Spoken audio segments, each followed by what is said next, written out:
So the Dallas Cowboys have a new defensive coordinator. It will be Matt Eberflus, and I'm here to tell you, this guy will be good for Dallas as long as he makes this change. Hey, what's up, everyone? It's Mauricio Rodriguez here at A to Z Sports Dallas. Brian Schottenheimer just made one of the biggest hires he's going to make as the new head coach of the Cowboys, and that is he has made his choice for defensive coordinator. It is a familiar face for Cowboys fans because Matt Eberflus is the guy.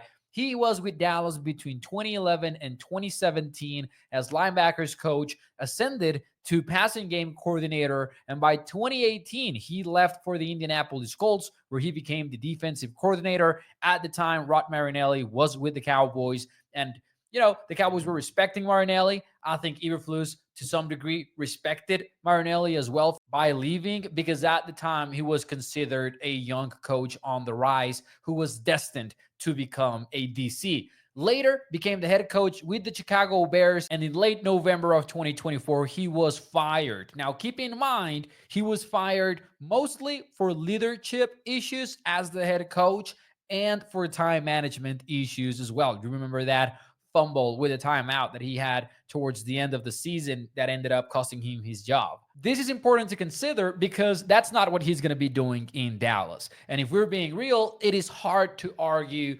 with Eberflus' resume as a defensive coordinator. Spent 4 years in Indianapolis holding such a title. In 3 of those years, his defenses finished in the top 10 of points allowed. With the Chicago Bears, maybe the results weren't as successful, but he took that defense. First year, they were 32nd in the league in points allowed. In 2024, they were 13th and should have been better if it wasn't because they fired him mid-season. But as soon as he left, that defense began to decline. Overall, I think it's a good hire by the Cowboys, but it is a very unique one and different one.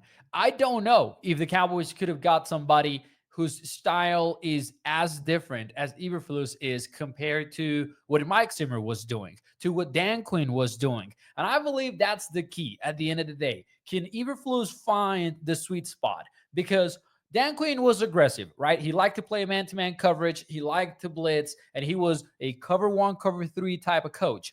Mike Zimmer was aggressive in his own way. Maybe he wasn't as willing to play man coverage, but he did want to blitz. He did want to have some exotic looks. He did want to disguise coverages.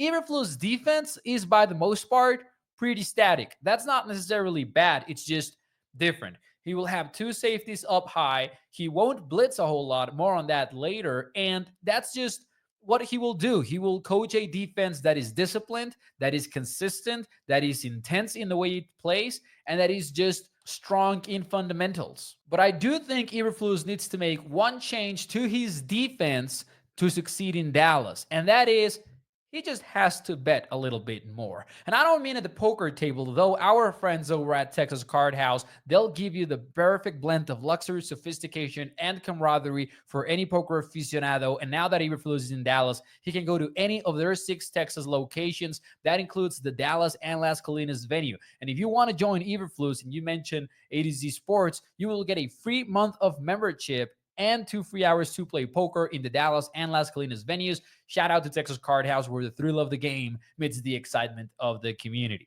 But seriously, what I mean with Eberflus betting more, I'm talking about him blitzing more often. Here's my problem or my concern with the Eberflus hire. I like what he brings to the table. I like his resume. I like his fundamental defense. But he rarely blitzes. And when I look at the Cowboys defense over the last few years, what made them so dangerous is Micah Parsons' pass rushing. And as good as Micah Parsons is, Quinn and Zimmer did an excellent job giving him great opportunities. How did they do so? By blitzing. Because think about why you would blitz at the NFL level. There are basically 3 reasons. You're trying to catch a quarterback by surprise. You're trying to manufacture pressure that you don't believe your front 4 can produce by their own, or you're trying to generate a mismatch. That's what Quinn wanted with Parsons. That's what Zimmer got with Parsons as well. By blitzing, they manipulated protection schemes from opponents to get Micah one-on-one on the right guard, on the left guard, on the center.